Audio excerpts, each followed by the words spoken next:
We broke 2 legal crowdfunding records. We got tenants and landlords to kind of come together to fight against the government. I got Tony Blair, former Prime Minister, his wife Cherie was our lawyer. It was all over, television, newspapers, and I just said, me and the guy that did it, this is going to decimate the market. You're going to drive out loads of private landlords. Rents are going to go through the roof.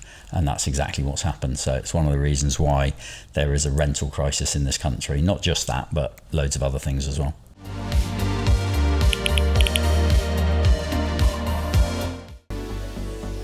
Right then, fellas, another sponsor for the pod is probably something you're very familiar with. If you're in the e-commerce space, it's certainly something I am. It's Waveflyer. Cash flow is the biggest killer of any fast-growing e-com brand, as I, probably more than most, know very fucking well. Go and watch episode 1 if you haven't already. Waveflyer is an e-commerce funding partner. Essentially, they can front you the cash for a month or so worth of sales. You need a minimum of 6 months sales, a minimum of 20 grand a month, I believe, right now. If you've got a brand that you're super, super passionate about, you want to scale it quick, but cash is a problem, to invest in inventory, mainly marketing, overheads, team costs, whatever it is, you can get funded in as little as 2 to 3 days. It's literally that quick.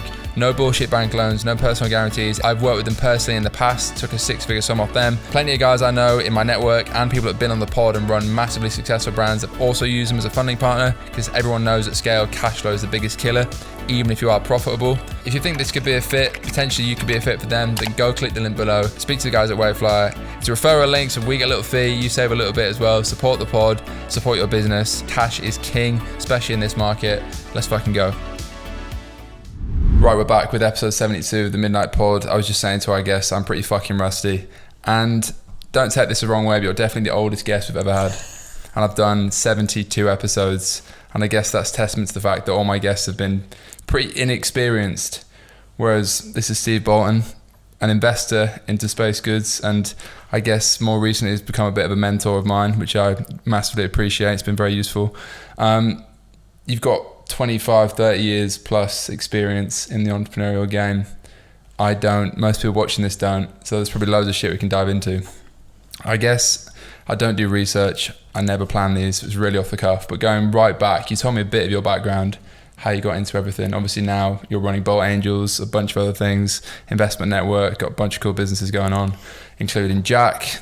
Just asked a question that I visited last week, the HQ in London as well. But where did it all start?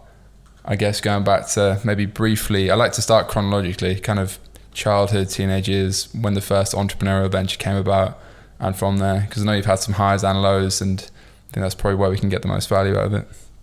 Awesome. Thanks for having me. I'm 55, so yeah, that's the oldest. That's cool.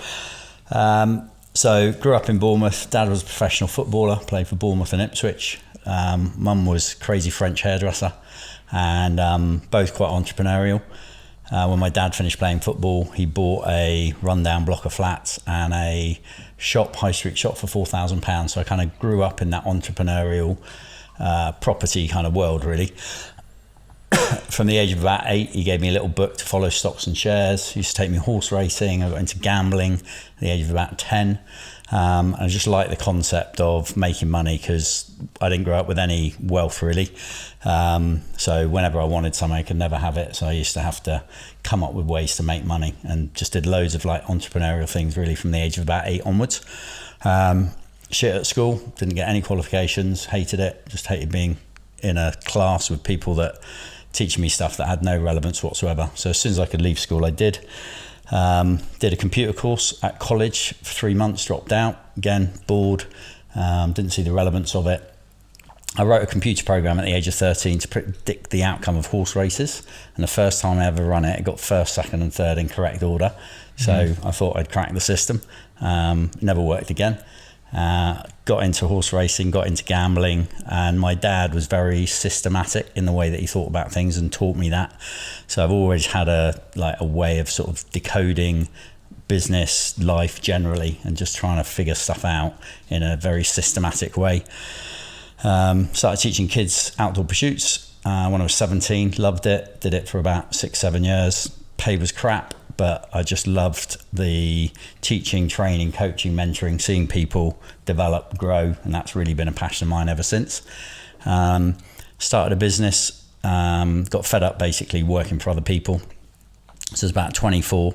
A guy had started a business. I said, let's go into business together. I won't bore you with the details of the backstory because there's so many different businesses over so many years. But we started a business together, and within 8 years, European market leader. On paper, I was a millionaire, early 30s, and foot and mouth disease happened.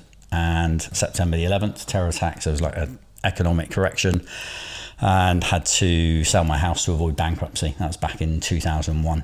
So I had a newborn baby, 2002, rented bungalow, hole in the roof, feeling a bit shit, supposed to be the entrepreneur, big I am, and basically lost it all, had to start all over again. Started a drop shipping business before drop shipping was a thing in 2002. So a long time ago, but found a product in America, training product, bought it for $7,000, sold them for £15,000, had a commission-based sales guy, did that, got my income back up to low six figures again, so that was good, took the pressure off, and then spent 2 years researching property, try to figure out a system to achieve financial freedom. My parents had done quite well through property, so I found and innovated a model of renting houses to young working professional people in 2004. Ended up buying 20 houses, creating 80 rooms. It was high-end accommodation like a lot of people live now, but it wasn't really a thing back then. Accountant said, why don't you franchise your business? So I did that in 2007, and it went on to become the fastest growing premium franchise in British history. It led to over £400 million worth of property being purchased, created over 7,500 rooms that are still active today. Exited that in 2017, but just before I did that, I got into e-commerce, digital tech, started an FBA franchise on Amazon, and we launched over 100 franchise brands, had 100 franchisees, so had 400 property franchisees, 100 e-com franchisees. Met Tash, started Bolt digital marketing agency in 2017, and then really pivoted from property to tech, digital, e-com, and then post-COVID, been an angel investor for like 15 years, entrepreneur for about 30, and just love investing in businesses, finding amazing entrepreneurs like yourself, helping them, supporting them with capital, with mentoring, consultancy, and just advice. And they say 93% of venture capitalists have never started their own business. I've started and scaled more than 500. So I think that just gives us a unique perspective to be able to help people, help entrepreneurs grow their business, as well as raise money and figure out how to exit as well. There you go. Quite the introduction. Just going back to the first one, I think you mentioned this to me. What was that business between 24 and 30 odd, where you saw success for the first time, I guess, and then it went wrong? Yeah, so it was it's a ropes course, so a high and low ropes course. If you've ever been to Centre Parks, the climbing walls, Go Ape, it was basically, it was building those. A guy had built one locally, and I was taking kids and adults to use it. It was amazing. I was like, why aren't these everywhere? Because there are only a few. And there were no safety regulations, so we went into business together, and first thing we did was write some safety regulations, got them ratified by the government, set up a national association. So we were two young lads in their early 20s thinking we can fucking take on the world and create a new industry, and we did. Naivety sometimes can get you a long way, and ignorance. So we managed to do it. And then within 3 years, with the European market leaders, every Centre Parks in Europe has got one of our courses that we built. Most Royal Air Force bases have got them, schools, outward bound centres. And then the last pandemic before COVID was foot and mouth disease. Most of your listeners are probably way too young to remember it, but it basically meant you couldn't walk on land in the countryside for about 6-9 months. And because we couldn't do that, we couldn't build anything. If you don't build anything, you don't get paid, and we ran out of cash. So we had to put the business into voluntary liquidation in 2002. Did that throw you off? Did you ever think, fuck this, I'm going to go back to... No, never wanted to go back to being employed. I just love my freedom too much. I'm too neurodiverse to work for other people. So just couldn't face that. So had this, just came up with this idea for the drop shipping business. It's something I've been looking into before, but just made it work pretty quickly. And within 3 months, I was, earning decent income again. I feel like no one actually speaks about failures, because obviously I started this pod because my previous business failed. I'm still probably not over it. And I think there's an epidemic of young entrepreneurs, particularly social media generation, making out that A, they've never failed, but B, if they have, they don't talk about it. They only talk about, obviously, the highlight reel. Do you think, in your experience, most founders and entrepreneurs that have eventually made it big have got a string of shit that didn't work previously? Loads of them. And anybody who tells you different is just full of shit. They really are, right? Because the world changes, COVID, Brexit, people get divorced, just so many problems. Just go into business with your eyes wide open that shit is going to happen, stuff is going to go wrong, and it will not work out how you think it does. That's like a good way to go. I think a good way to go into business. And you need to have the resilience to be able to deal with those problems and challenges, because they don't stop. Even in the age I'm at, still shit happens every day, problems, unexpected things. We're just about to close a deal, 1.5 million ready to go across into a company, and because of some FCA issue, it looked like the deal might not even happen. We managed to find a solution to get over it, but you just kind of all good, ready to go, and something happens that you just don't see, comes out of left field.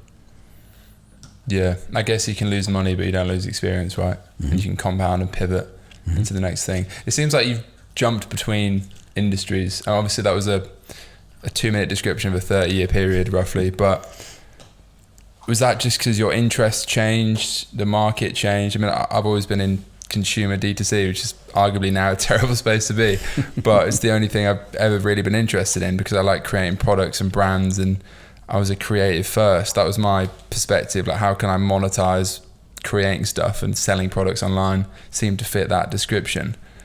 But you were building outdoor courses, then drop shipping stuff, and then got into property. Where was the consistent, what was consistent in all that? Was it just interesting building stuff and just finding opportunities? The common thread that's run through everything is mentoring, coaching, teaching. So even though I was in property, and I did that for most of the things, like most entrepreneurs, you do it for money, right? You do it for financial security, financial freedom, fast car, big house, lots of holidays, all that kind of stuff. And that changes over time, I found, not just with me, but with loads of guys that I know that are, were really, really driven, but they get into their 30s, 40s, 50s. It's just your life perspective changes, maybe you have kids, all that sort of stuff. So for me, that was the common thread and the common theme. So even though we did 400 million of property, actually my main thing was finding business partners, franchisees, and then mentoring them, coaching them, and building a whole organization to do that. And that's why we became so successful, because we were just brilliant at helping, nurturing people and make them successful. So that's the common thread. I think I've always known I've got ADHD, but was diagnosed about 4 months ago. And a common thread with people with ADHD is they like variety, they like different things, they like pattern recognition, they can kind of join the dots. And some of those industries I got out of, one, a business failed, two, because they were just very limited in the size. There's we used to build ropes courses that lasted 25 years that had no recurring income. So you get a one-off lump sum payment, and then that was it. And how many people do you know want a ropes course? Not that many, right? So it's a very small market. I moved, pivoted property. I fell out with love with it. I took the government to the High Court because they brought in this tenant tax that I thought was going to be devastating for the market. It has been. That's why rents are so high. I failed in the judicial review. That was Axe the tenant tax, right? Axe the tenant tax, yeah. Not for profit. Yeah. So what's the context of Axe? I've not heard of that, and I'm renting an expensive flat. So is that affecting me right now? How does that work? Yeah, one of the reasons. So back in 2015, the government put out a new legislation, a new tax basically, which taxed landlords with mortgages on turnover. So it's never been done anywhere before in the world. You get taxed on turnover. So even though you might be making a loss, the bigger your mortgage was, the more tax you wanted to pay. The more tax you had to pay. It was ridiculous. So set up a judicial review. We broke 2 legal crowdfunding records. We got tenants and landlords to kind of come together to fight against the government. And ultimately, I got Tony Blair, former Prime Minister, his wife Cherie was our lawyer. It was all over, television, newspapers, and I just said, me and the guy that did it, this is going to decimate the market. You're going to drive out loads of private landlords. Rents are going to go through the roof, and that's exactly what's happened. So it's one of the reasons why there is a rental crisis in this country. Not just that, but loads of other things as well. And that's still in place? Still in place. They phased it in over 4 years, so it was like a ticking time bomb. Started in 2017-18 tax year, went over the next 4 years. It's now in full force, and so many people have literally exited the market or had to whack up their rents to just be able to afford the mortgage and the bills and everything else. Yeah, crazy. Yeah. Quick one, fellas. You probably heard a few months ago I dropped an ecom course, a very fucking guru of me, but it's not that, I promise you. 0 to 1, how to start a brand from scratch with no budget, some budget, a bit of budget. Take your idea from a bedroom to reality to potentially 7-8 figures in sales like I've done a few times, based on my 7 years of experience in the trenches and my current experience building my current brand, Space Goods. It's no bullshit, no frills. We've had like 75 people go through so far. Not a single person has asked for a refund. Plenty of people have actually built some seriously impressive shit. Covers every aspect of the business. Not just the front end stuff like most gurus on YouTube and Twitter are talking about, not just product, marketing, all that shit, but the real shit, the logistics, the back end, the supply chain, the customer service, the finances as well. This covers the whole spectrum, every part, 12 hours of video. If you're interested in scaling a brand 0 to 1, actually turning your idea finally into a reality, then click the link below, go check out Learn Real Commerce course and let me know what you think. I'll be glad to have you in there. Let's fucking go. So the property business, was that the biggest thing you founded? Yeah. And talk to me about that. What was the business model? How did you scale it and eventually exit? So there's sort of 2 business models. First business model was me buying houses, doing them up to a very high standard, and then having a small team that would rent them out. So basically, buy to let, but done in a very different way to the way most people do it. Really high quality. Rental accommodation, really good service, and it just grew really well. Then I basically took that model that I'd bought 20 houses and systemized it, and then started teaching friends, family, other people saw, because the unique thing about the model was it was a much cheaper way for people to live, but a more profitable way for landlords to rent property. So it was a kind of a win-win. And then, I systemized that, started teaching friends, family. Then it became a kind of mentoring program, and then I launched it as a franchise in 2007. And that basically meant people would pay us a fee up front. It started off at 15 grand. It went up to £53,000. So that was the franchise fee. And then they would pay £500 a month and 5% of turnover. So it was a very good and typically a 5 to 10 year contract. So it was a great model because it had long-term recurring income. And the promise to the franchisee was you can earn 50 to, you can basically replace your income. That was a great business. We scaled it. It was valued at 10 million. We took a bit of money off the table in 2016, and then I exited from 2017 to 2020. How do you scale a business like that? Because obviously the entire pod is basically D2C. Yeah. You run ads. Yeah. CAC's too high right now, but that's the model, right? Yeah. With a business like that, how are you scaling? How are you thinking about scaling? Is it just cold emails? I mean, what even is the model to grow a business like that over a 10-year period as well? Yeah, so over a 10-year period, so it evolved, right? Because of Facebook, iPhones only came out 2007, stuff like that. So it was start off when we started the marketing. It was franchise shows, it was magazine ads, it was PR. A common theme through all my businesses and D2C as well, right? It's personal brand. Something I did very well. I wrote a book in 2007. So I became a key person of influence, a kind of figurehead. But the main routes for us were magazine, newspapers, TV, a little bit TV, but franchise exhibitions. So people that were looking for an alternative source of income, that's how we recruited them. The CPA was 6 grand.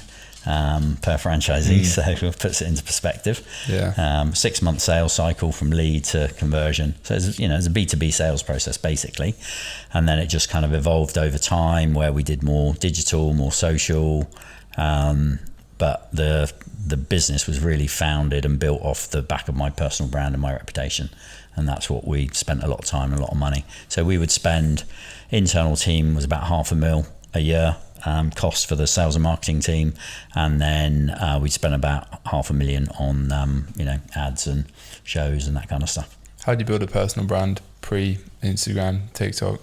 Know what you're talking about, start with, that always helps. Yeah. A lot of people try and build a personal brand and have got no clue what they're talking about. So actually know what you're talking about, I think is really important. And then, different ways to do it. You can do it on social media, you can do it on PR, you can, I think it just starts with an understanding of how valuable it is, right? You look at Mr. Beast now, you look at Kardashians, you look at the influencers of today, and the value that they're building is just immense. It was always been valuable, but I just think it's got more and more valuable to build a personal brand. Tash and I are in touch with D-Rock, who's just left Gary Vee. He was working for Gary Vee for a long time, did his videography. So writing a book is great, putting out social media, just having real credibility, piggybacking off other people. So partnerships, alliances, we usually have celebrity ambassadors that back a lot of the brands and the businesses that we invest into. The founders that we invest into, we really encourage them to build their personal brand, get, agents, PR companies, really good creative and social media at scale.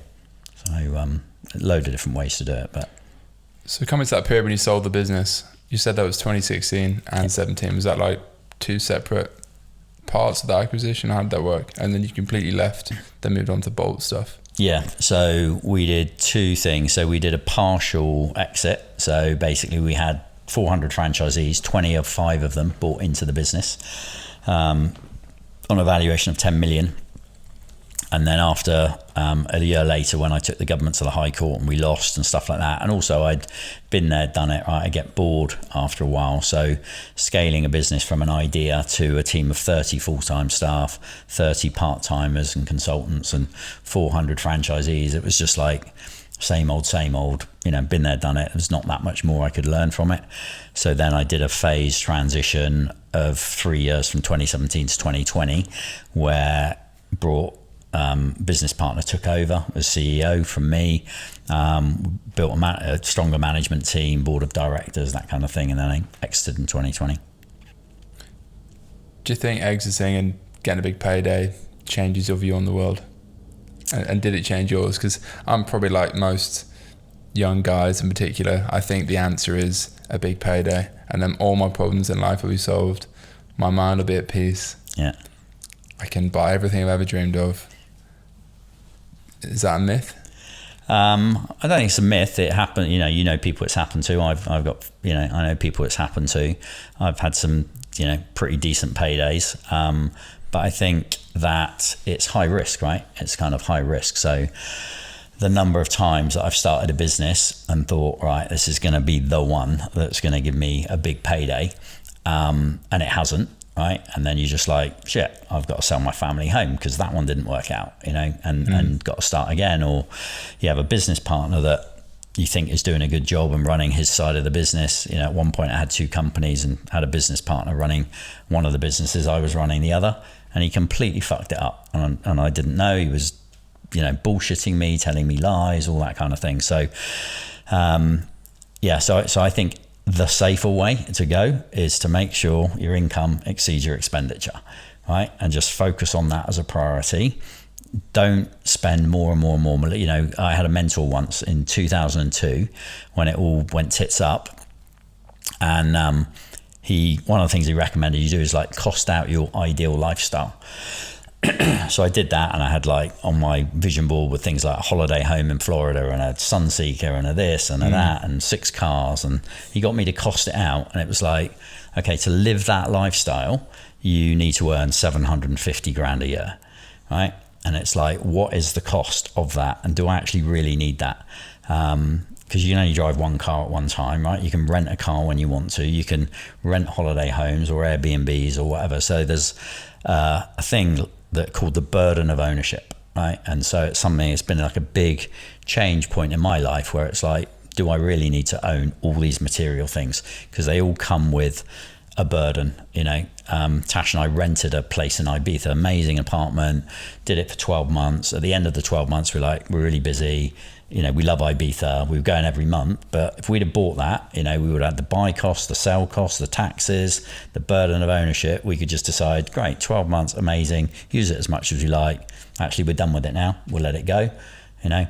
So I think a lot of people would be a lot happier in life if they spent less money, saved more, focused on income, and sure, build asset value and everything else. But it's such a difficult path to go on. It really is, you know, especially when you take on external investment.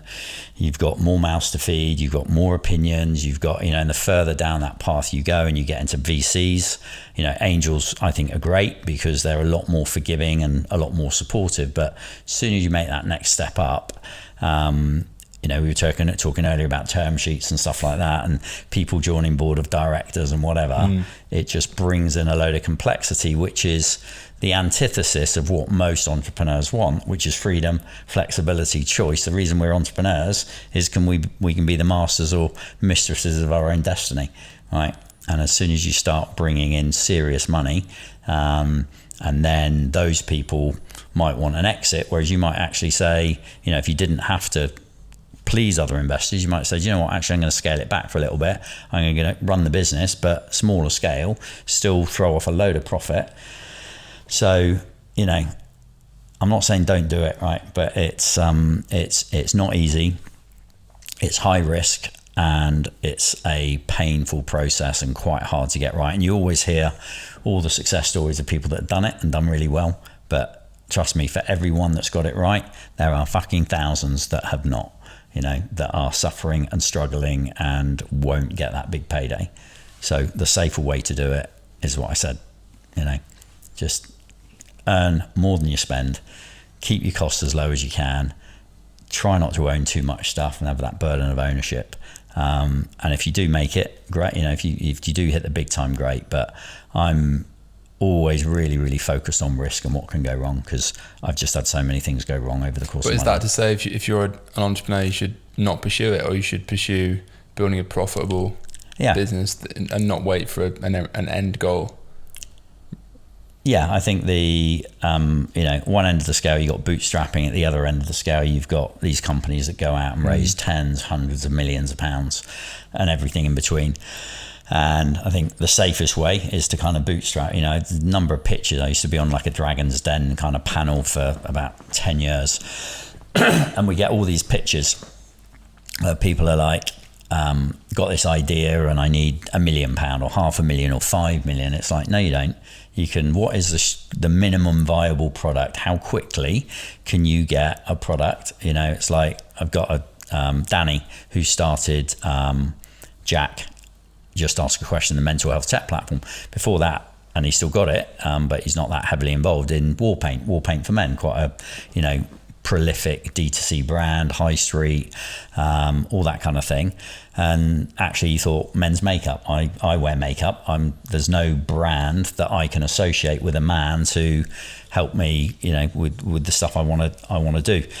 So he just found a supplier in China, you know, really low quality product, cool brand that you put on the outside, put it out there. Will people actually buy it? You know, could he actually sell it? Yes, he could. He got traction, started to get PR. He's like, okay, now I'll focus on the product and the ingredients. So the quicker you can get from an idea to testing it out in the real world, I think the better. You don't need to have 100 grand from somebody or £1 million. Now, if you want to build a tech platform or whatever, then yeah, but there's other ways that you can do research. So once you've got something that's got traction, then yeah, absolutely, you got choices. You know, number of the businesses we've invested into, we've got, you know, there's an example of a competitor in the mental health tech space, Unmind, that no revenue for 3 years. They've raised over 60 million to date, were last valued at 280 million, but are losing tens of millions of pounds a year, right? So fine. If you get in at the right time and you, as an investor, and you ride that wave, great.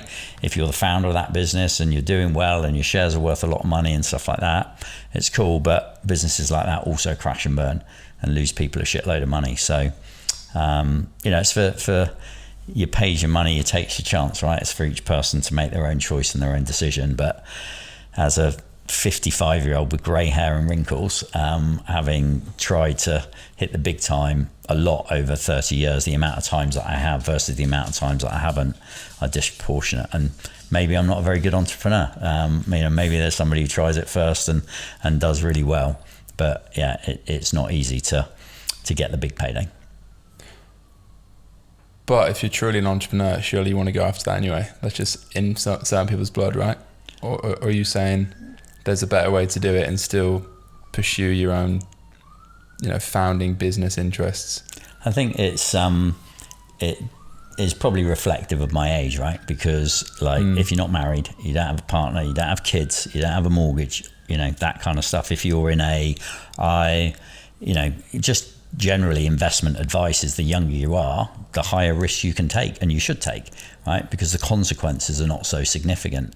As soon as people move into that phase that they have people reliant on them, and I think a lot of people that listen to your pod are guys, right? And as soon as you move into that phase, if you do, of having children, your whole fucking perspective on life changes, right? The baby that you're holding in your arms becomes the most important thing in the world. You don't understand the capacity you have to love another human being until you've held your own child, right? So it's quite a definitive change point in your life if it happens.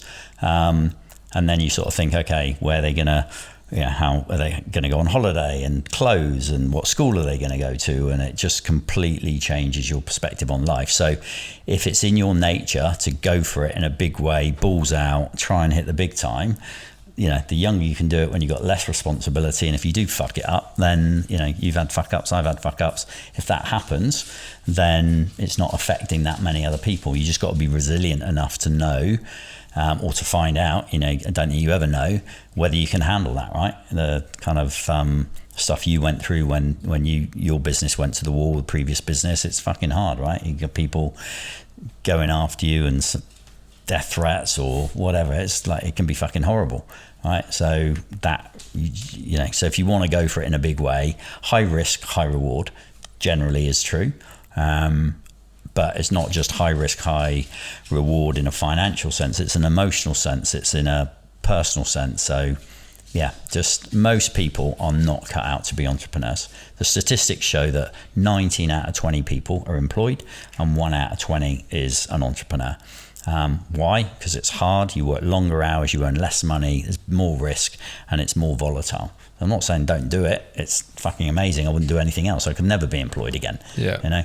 But it's if you can't handle the heat, don't get in the you got to kitchen. be able to handle the heat. Yeah. And if you hit the big time, awesome. But it's not easy. Putting everyone off, I think, listening to this. Just trying to balance the bullshit that you see on social media about people saying it's fucking easy. You too can be a millionaire, buy my online exactly course. It's all these gurus bullshit that have made all their money selling the dream rather than doing what they're selling the dream about. And it's just certain YouTubers that I won't name, and it's I think particularly in the UK and America, and like on money Twitter, everyone's familiar with that watches the pod. It's basically all cap. If it sounds too good to be true, it is. And sadly, a lot of young and naive people that do listen to this pod aren't really aware of that, because they've never built anything real themselves, and they're looking up to and admiring people that haven't either, and they're just preying on the minds of young, impressionable people. Yeah, and I think also, the thing I've learned over the years as well is that most entrepreneurs are neurodivergent, right?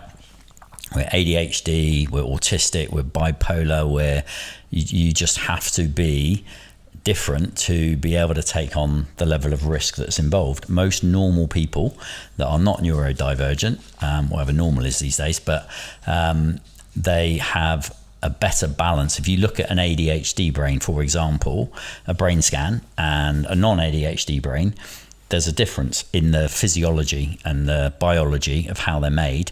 And the difference is people with ADHD have different dopamine sensors. So they look for excitement and adventure and risk, and they have therefore a higher propensity to take risks because their brains are made differently, right? So it's just something to be aware of, that, you know, Gary Vee talks about self-awareness. The more you can understand who you are, how you are. If I'd have known I was, you know, properly, and I understood ADHD 30 years ago, some of the biggest fuck ups that I've made in my life probably wouldn't have happened, right? So it's just having that understanding about, if you are neurodivergent or you think you might be, it's a good thing to kind of find out about it and understand what other strength. It has some massive superpowers. You know, there's no way I could have created the businesses I have done and achieved. Like, hyper focus is a massive strength of ADHD.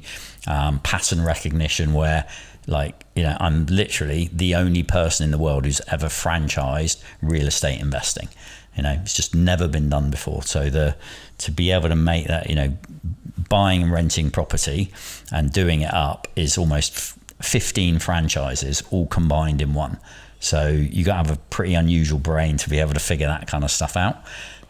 So yeah, just for most entrepreneurs, be aware that you probably over-index on the risk scale compared to what most other people would consider as a normal sort of balanced view of the types of risks to take. Yeah, I definitely feel that. I can relate to that a lot. Bolt Angels then, moving into that. Obviously, I didn't realise Bolt Digital was both of you as well. Obviously, the Bolt brand makes sense now. Which came first, and why did you make the decision to get into starting an agency? I feel like every man and their dog has an agency now, particularly 16-year-old kids that don't know what they're doing. Where did that come from? And then also the angel piece. Sure. Kind of two different things. So when I had the property franchise, I was, you know, kind of coming to the end of my not patience, but just I was getting a bit bored. And then we also had a lot of franchisees that had done very well out of property saying, we want to do something else. Is there another business? If you got another business idea?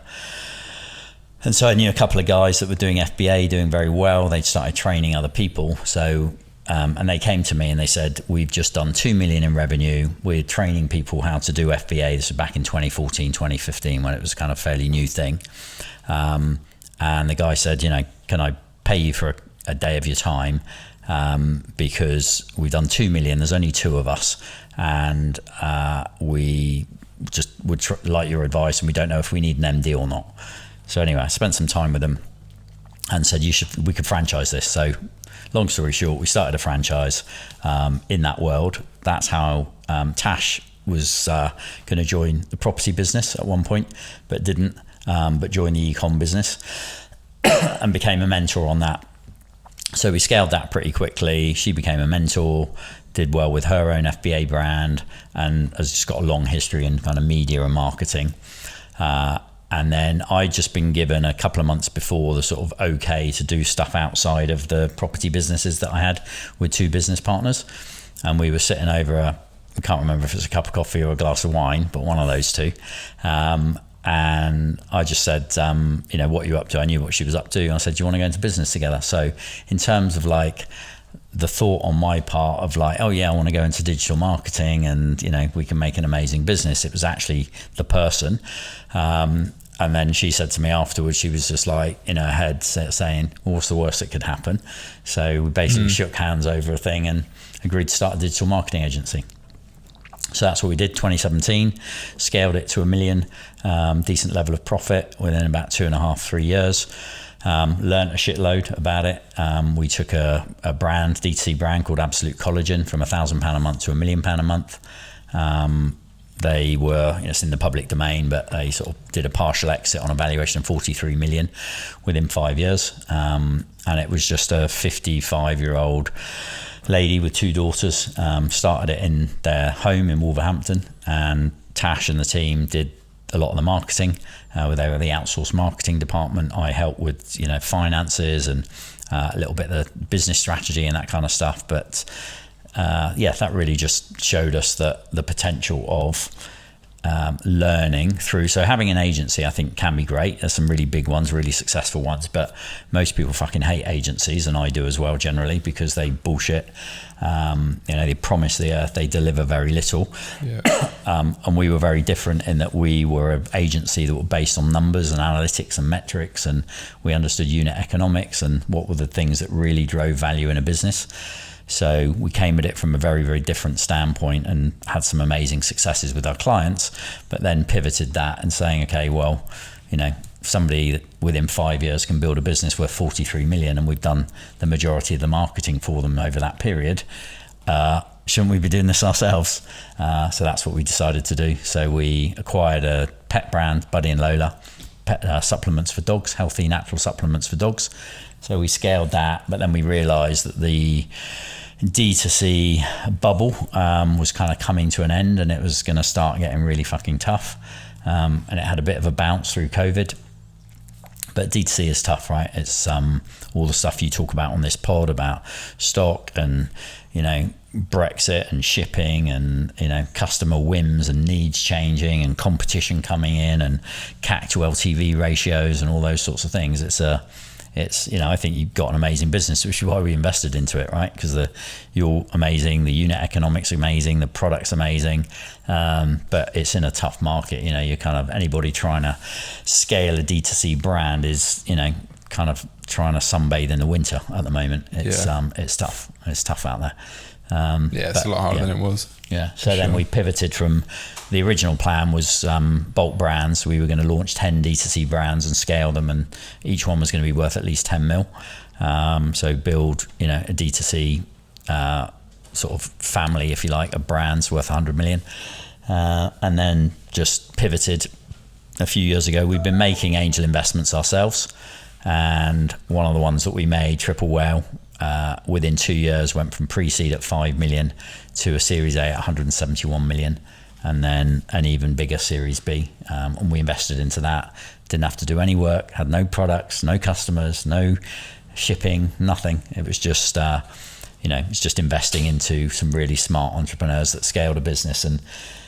And I've always had a fascination with orders of magnitude, like the 10x principle, right? Add a zero. If you know how to make 10 grand, how do you make 100 grand? If you know how to make 100 grand, how do you make a million? If you know how to make a million, how do you make 10? How do you go to 100? And that concept has always kind of fascinated me. So one of the reasons I've evolved through different businesses and got into real estate is 90% of the millionaires in the world own real estate. However, I subsequently learned that 90% of the billionaires in the world do private equity or own a fund. So I've always liked doing things on a bigger scale. And so that's one of the reasons that I've invested into, venture and angel investing and having a fund, but also because of my passion that goes back to my core, coaching, mentoring, teaching, training, supporting, helping other people, and sharing that wisdom and advice. And it's kind of like a bowling lane, right? Where you want to get a 10 pin to build and scale and sell a business is like getting a series of strikes in a bowling lane. And I see our job as Bolt Angels to be those buffers down the side that kids get, where you can't go into the gutter, you can't fail because you've got those barriers. You're always going to get one or two down. You might get a strike, or you might just knock one pin down. But our job is to make sure that the business doesn't go into the gutter, that it does, succeed and work and achieve the goals. So where is Bolt Angels focusing now? If it was original, I didn't realize it was meant to be 10 D2C brands, which I think, by the way, is a fucking terrible idea, because you'd just be awake 27 hours a day and it'd be very stressful. Well, I do have a business partner that used to run LS, Kickers, Speedo, massive brands for Pentland, the largest privately owned company in the UK. And he was the COO and the CFO of about fucking 10 brands. So it wasn't my stupid idea. It was like both of us thinking, you're good at that, I'm good at the other side of it. We've got a marketing agency, let's go for it. Yeah. And where's Bolt focused now then, if not D2C? Tech, impact tech. So impact technology brands. So basically, it's very unusual for, you don't get a property that goes up 100x. You don't get, not many D2C brands will go 100x or 1000x, right? So if you look at some of the most valuable companies in the world, the Facebooks, the Twitters, the Apples, the Googles, it's the ones that technology can scale massively. But it's not easy, right? It changes all the time. It's very, very competitive. So oversized outcomes can happen in technology. They have to make a difference to people and the planet, right? So they've got to be a force for good. I would never invest into a a widget factory or nothing against people that work in widget factories, but it's just not my thing. They've got to impact people in a really big way. So Jack is about mental health, and they got to be, our whole investment thesis in 2022 was that the world and the economy in the US and America and the UK is going to go through an economic contraction, right? So we launched we prepped for this for quite a long time. We launched in September 2022. 1 week before the mini budget. We didn't know the mini budget was going to happen, but you look at what's happened since. Interest rates have gone from 0.1% to 5.25%. Cost of living crisis, war in Ukraine with energy prices going up. All of these things were going to lead to a recession. We've had in the last month 5% falls, the biggest falls in residential real estate values since the financial crisis. Right, so we kind of predicted that, we didn't know exactly when, but from 2022, late 22 to 2025, we're going to go into a significant recession, correction in Web3, stocks, shares, property, and it's all coming to pass. So we've specifically chosen impact technology in businesses that are going to thrive in those circumstances. So mental health is going to get worse in an economic crisis, and it has done, right? And post-COVID. So the need for Jack is really, really important.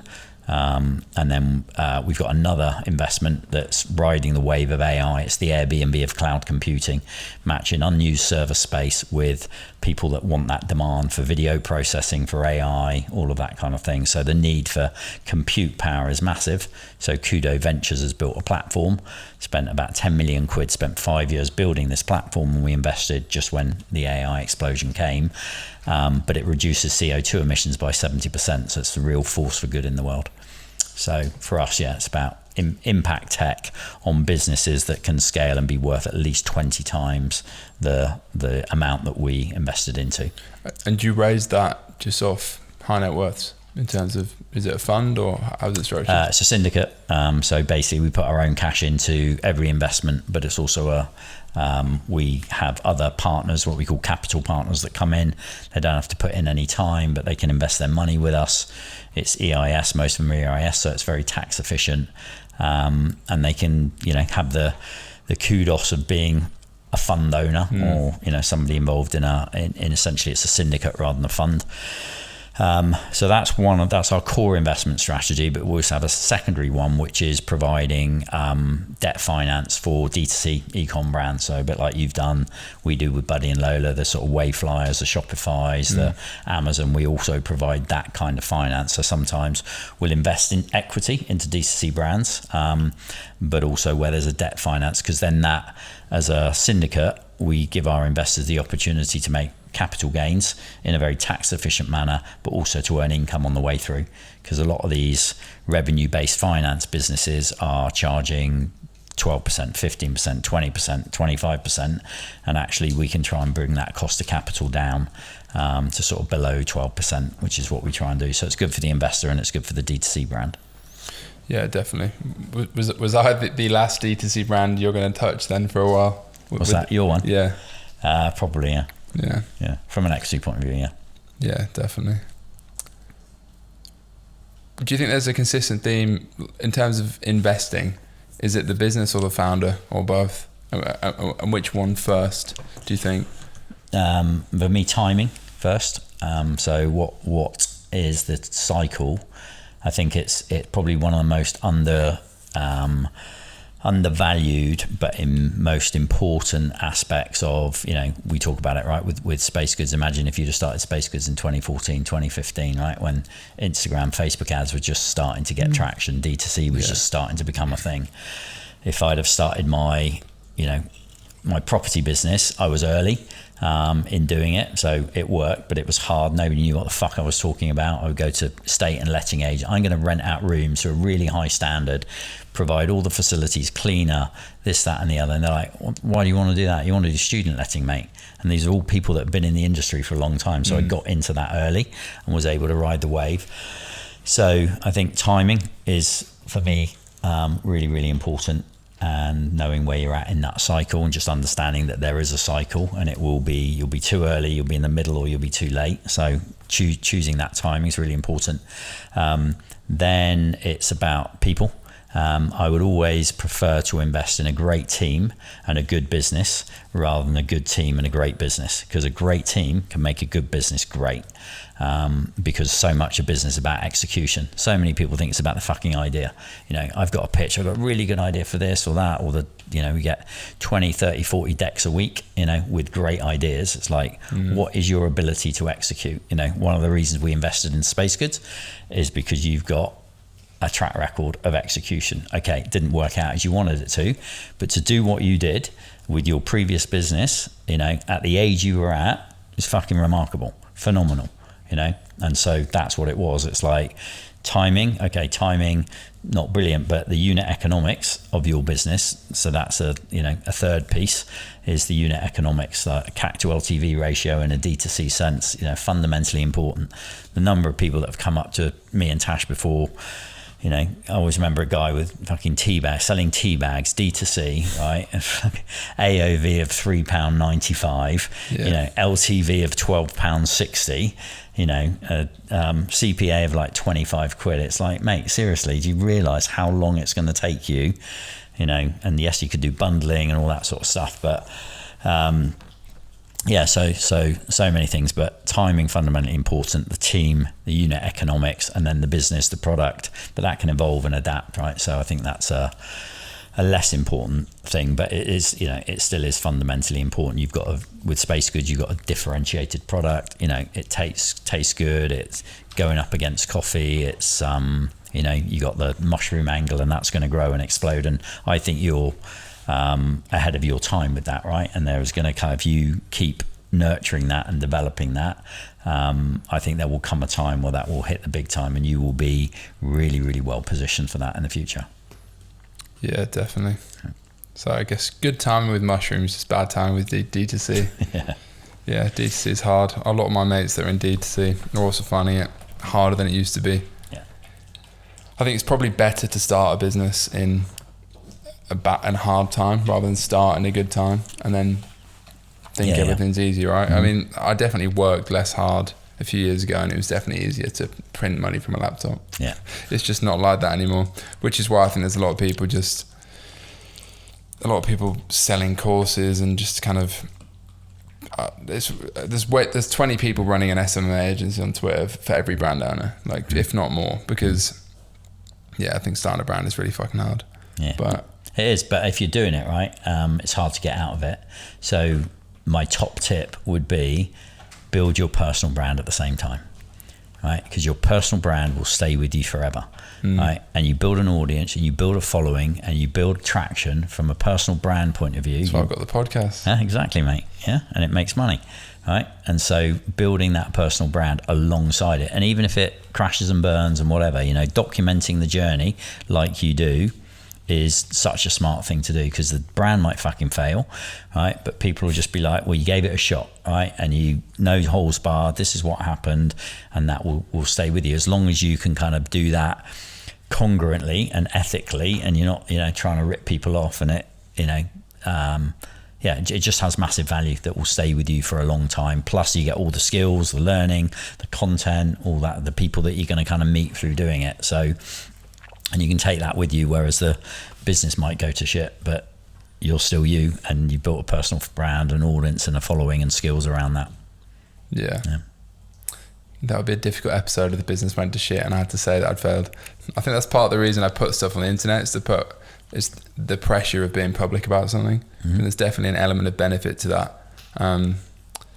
It is pressure, but I think I'm kind of used to that now. Yeah, so. and it doesn't always work out, right? It's kind of, I started telling my story about the business failing, and people were like, oh, you shouldn't talk about failure. I'm doing this back in 2004. Shouldn't talk about failure. It's like, why not? It's just a fucking normal part of life. Do you ever get on a bike and just like start doing fucking wheelies? No, you fall off and scrape your knees. You start with stabilizers and shit goes wrong. And the more people understand that's just a normal part of, we accept it in every other part of life. And it's one of the differences, I think, between the UK and the US. I got a lot of, very successful friends in the US. And I remember going over there. My sister lucked out when she was 18. She got a job as a nanny with a family of billionaires. And we got to know them and see how they lived their life. And we're still, still good friends with them today. But I just remember going over to the States and hearing, positive stuff on the radio, like entrepreneur channels and Tony Robbins and people like that. And it's just, they celebrate, failure. They accept it as part, even the rules and regulations. If you have a business in the US that fails, it's so much easier to restart than it is in the UK, So I just think there's certainly a culture in this country of people wanting you to fail or waiting for you to slip up, and not going to get all political and talk about what Russell Brand's going through at the moment and that kind of stuff, right? But it's just like there are media, politicians, big corporations that, want people to fuck up. So I'm pretty open about talking about it. And I think if anybody is worried about building their personal brand because their business might fuck up, don't worry about it. It's just normal, and it's what happens. As long as you're not stealing, lying, cheating, doing it without integrity, then put it out there. Yeah, definitely. I think there's more of a culture of that. And it's very true about the UK. Tall poppy syndrome, innit? Everyone getting cancelled. Lucy, he wrote a document and you pulled out something interesting that you take 3 months holiday every year. I did before COVID, yeah. Before COVID? Before COVID. So, is that because you got busy post-COVID or? No, I just wasn't allowed to travel. Right. I was in actually fucking lockdown, wasn't it? Yeah. So traveling to somewhere else. You weren't just taking time off work. Yeah, but COVID had a big impact on all of my businesses, as it did for most people, right? For a period of time, it didn't last massively. But no, I heard a guy on stage, billionaire. I went to a conference, this billionaire spoke, and he said, I take 1 week's holiday every month. Right? And I'm just like, I was sitting in the audience working fucking 100 hours a week in my business at the time, or two businesses at the time. I'm like, you can't, it's not allowed, it's just impossible to do. How can you be successful in business and take a week off every month? So anyway, that was 2002. I set some goals that year after my business failed. And one of them was take 3 months holiday every year. Another one was only work with people I like and trust. So I set these kind of core guiding principles. And it took me 2 years, but I did it for the first time in 2004. And I'm not saying I took 3 months holiday and just sat on a fucking beach and didn't do anything. I took my laptop with me. I had my phone, but changing the environment, traveling, being in different places around the world, then doing it with family, with my kids and stuff like that as they were growing up. I just found I actually achieved a shitload more, because most people can relate to it, right? You go on holiday, you have a different environment, bit of a break.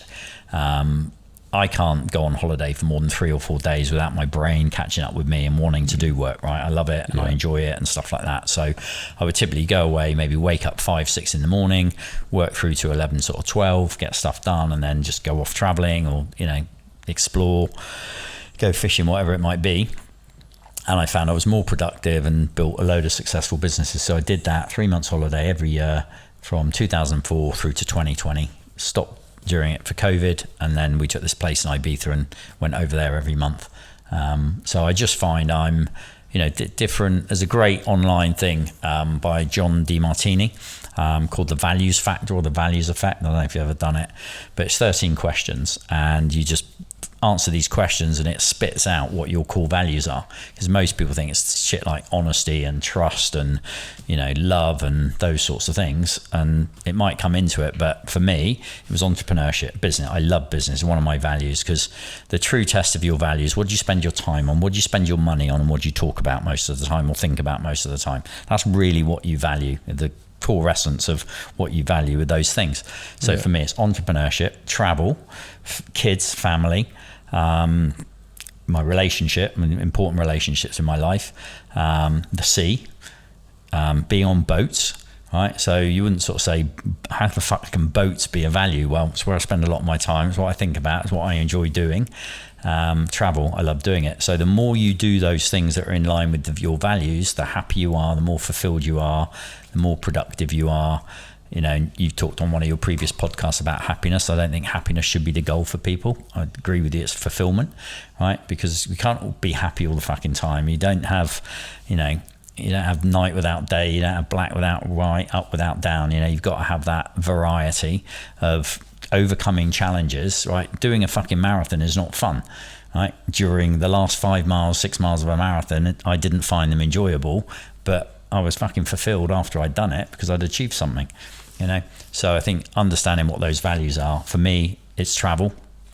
It might not be for other people, right? So taking that time off on holiday, it worked for me, but I'm me, right? You've got to find what your thing is that, I remember you saying when you're in Bali, that was one of the happiest times, and you know, when you were over there and the business was going well and stuff like that, right? So I think finding out what your values are and then trying to align that as much as possible to what you do, and then also who you do it with, people that have got similar values to you.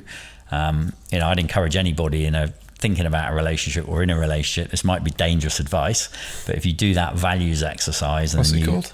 It's John DeMartini, right, and it's called The Values Effect or The Values Factor. It's a book, but it's a free online 13 question little diagnostic. It takes about 15 minutes. Honestly, one of the most valuable things you can do, because it just basically lays out a blueprint of, if I do those things, I am going to be more fulfilled and likely to be more successful, and how can I craft my life around doing that more, right? In 2002, when I decided I only want to work with people I like and trust, well, I had some customers that were, you know, not people that I particularly enjoyed. I couldn't get rid of them because they were paying the bills. But over a period of time, I did that more and more and more. And then, yeah, the holiday thing for me was a game changer. So, and it doesn't have to be going to, you know, the Seychelles for a 10 grand holiday. It can be, you know, getting in a camper van and going down the coast for a week, or just, you know, I've done this before. I've literally, in the same town, booked a weekend in a hotel a mile away from where I live, right, just to change the environment and get out of my space for a period of time. Yeah. You know, so it doesn't have to be on a big scale, but find out what your values are and try and live more in line with them. Yeah, that's very true. I need to do that. I'm going to do that test after this, for sure. So what's next? Been doing this stuff for a while. Yep. Are you focused on Bolt Angels? Is there goals after that? Are you more chill in life right now, just enjoying your time? What's the deal? How's it going? The big vision, positively impact 1 billion people.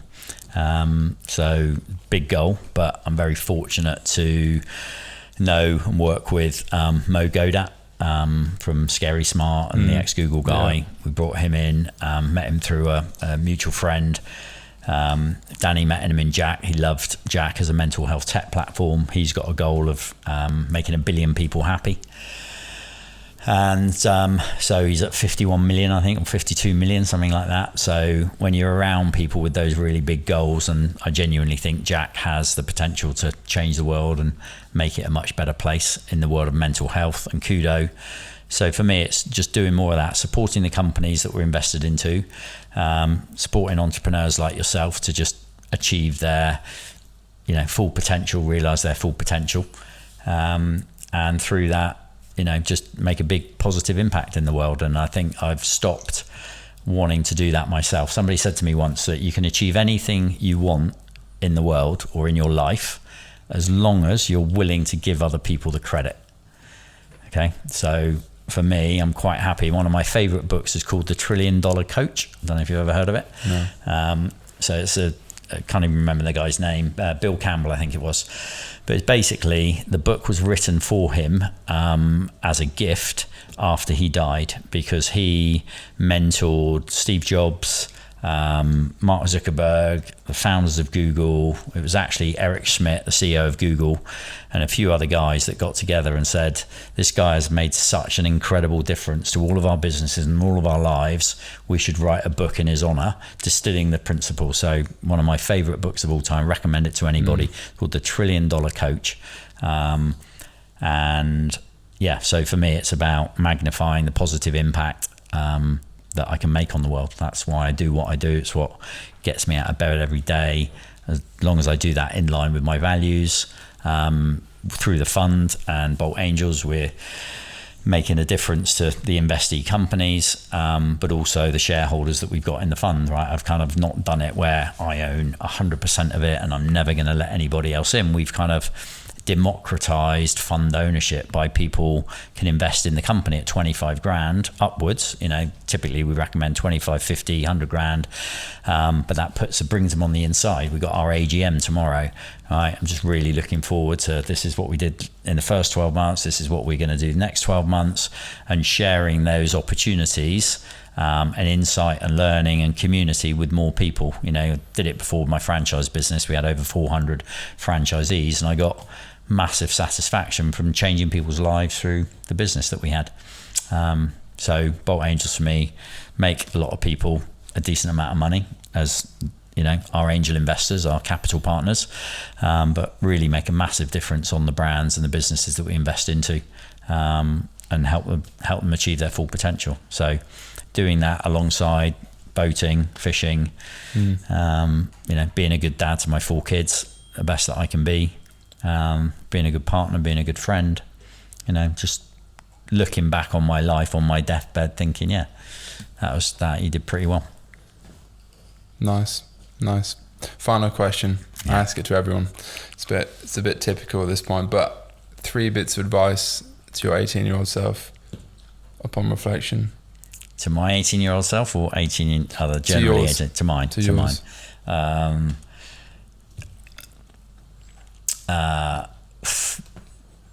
Be more self-aware. So have more self-awareness. So if I'd have spent more time trying to really understand how my brain worked, how I thought, what my strengths, weaknesses were, all of that sort of stuff. So yeah, definitely self-awareness for me would be number 1.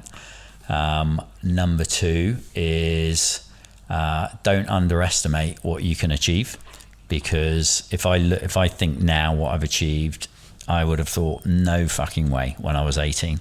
I think there's an old saying that we tend to overestimate what we can achieve in the short term and underestimate what we can achieve in the long term. So when you get out 3 years, 5 years, 10 years, so believe in yourself more. You're just, and this is not just true for me, it's true for everybody. We're capable of way more than I think we are. And just realize that life is a fucking roller coaster, that you might think that, and you might want it to be a straight up path to success that goes from bottom left to top right.